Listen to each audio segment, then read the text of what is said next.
রাসূল সাল্লাল্লাহু আলাইহি ওয়াসাল্লামের ভয়ঙ্কর ধমক আছে একটা, তিনি বলেছেন আনা বারিউন মিন কুল্লি মুসলিম ইয়াকিমু বাইনা আযহুরিল মুশরিকিন। আমি ওই প্রত্যেক মুসলমান থেকে আমি বারি, তার কোনো দায়ভার আমার নাই যে অমুসলিম ভূখণ্ডে মুশরিকদের সাথে থাকে। গভীর হুঁশিয়ারি, সতর্কবার্তা, ওয়ার্নিং। অমুসলিম দেশে ব্যবসা করতে যাবেন অস্থায়ীভাবে, ওকে। চাকরি, ওকে। চিকিৎসা পারপাস, ওকে। পড়াশোনা, ওকে। কিন্তু স্থায়ীভাবে যদি কোনো অমুসলিম দেশের পাসপোর্ট নিয়ে থাকতে হয়, স্থায়ীভাবে, of course it should be with the intention of দাওয়া। এই নিয়তে যদি আপনি থাকেন তাহলে আপনি এই দেশে স্থায়ীভাবে থাকতে পারবেন। গত সপ্তাহে, তার আগের সপ্তাহে আমার জাপানে প্রোগ্রাম ছিল। এক মসজিদে আলোচনা করলাম, দেখি যে মসজিদটা খুব সুন্দর। আমি বললাম এত সুন্দর মসজিদ, বলে যে শেখ এটা আগে ক্যাসিনো ছিল। ক্যাসিনো কি ছিল?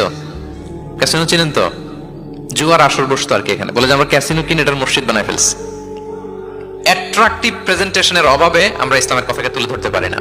ওরা যে মতবাদ, ওদের যে ডক্ট্রিন, ওদের যে আইডিওলজি, ওদের যে চিন্তা চেতনা, এই বস্তা পচা মতবাদকে ওরা সুন্দরভাবে বিউটিফাই করে, ফান্ডিং করে, এমন প্যাট্রনেজের সাথে গোটা বিশ্বে আনে, চোখ ধাঁধানো মনে হয়। কিন্তু আমাদের প্রপার প্রেজেন্টেশনের কারণে আমরা ইসলামকে নন মুসলিম বন্ধুদের কাছে তুলে ধরতে পারি না।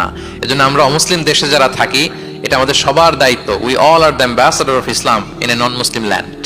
প্রত্যেকে আমরা ইসলামিক অ্যাম্বাসেডর। আপনাকে দেখে ওরা ইসলামকে জাজ করবে। আপনি যদি মিথ্যা বলেন তো আপনার গালে দিবে না, বলবে মুসলমানরাই এরকম, ঠিক কিনা?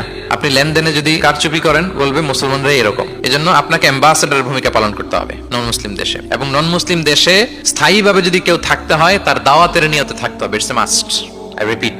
অমুসলিম দেশে ব্যবসা করতে যাবেন অস্থায়ীভাবে, ওকে। চাকরি, ওকে। চিকিৎসা পারপাস, ওকে। পড়াশোনা, ওকে। কিন্তু স্থায়ীভাবে যদি কোনো অমুসলিম দেশের পাসপোর্ট নিয়ে থাকতে হয়, স্থায়ীভাবে, of course it should be with the intention of দাওয়া।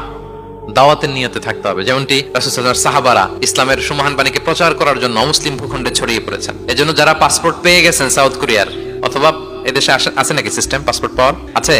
আচ্ছা, কে কে পাইছেন আর আমি জিজ্ঞেস করলাম না, এটা আপনাদের কাছেই থাক। কিন্তু যারা পেয়েছেন বা প্রসেসিং এ আছেন যে আমি এদেশে পাসপোর্ট নিব, অফকোর্স আপনার দাওয়াতে নিয়তে থাকতে হবে যে আমি ইসলামকে ছড়াই দিব, এই নিয়তে আছি, তাইলে থাকাটা বৈধ। তা না হলে অমুসলিম ভূখণ্ডে কোনো মুসলিম স্থায়ীভাবে বসবাস করতে পারবে? রাসূল সাল্লাল্লাহু আলাইহি ওয়াসাল্লামের ভয়ঙ্কর ধমক আছে একটা, তিনি বলেছেন আনা বারিউন মিন কুল্লি মুসলিম ইয়াকিমু বাইনা আযহুরিল মুশরিকিন। আমি ওই প্রত্যেক মুসলমান থেকে আমি বারি, তার কোনো দায়ভার আমার নাই যে অমুসলিম ভূখণ্ডে মুশরিকদের সাথে থাকে। গভীর হুঁশিয়ারি, সতর্কবার্তা, ওয়ার্নিং। কিন্তু যদি আপনি উইথ দ্য ইন্টেনশন অফ দাওয়াতে নিয়তে থাকেন যে এখানে আমি একটা মসজিদ করব, মসজিদের সাথে লেগে থাকবো, আমার বুদ্ধিস্ট প্রতিবেশীর কাছে আমি ইসলামের সুমহান বাণী পৌঁছে দিব, আমার কলিগদেরকে বুঝাবো দেখো ইসলাম খুব ফ্লেক্সিবল, এটা ন্যাচারাল রিলিজিয়ান, এটা মানবতার ধর্ম, এটা এমন এমন, এইভাবে আমি বুঝাবো, এই নিয়তে যদি আপনি থাকেন তাহলে আপনি এই দেশে স্থায়ীভাবে থাকতে পারবেন। কথা কি বুঝতে পেরেছেন? এখন অন্যকে ইসলাম বুঝাইতে হলে তো আগে নিজের মানতে হবে নাকি? কথা বলেন। আপনি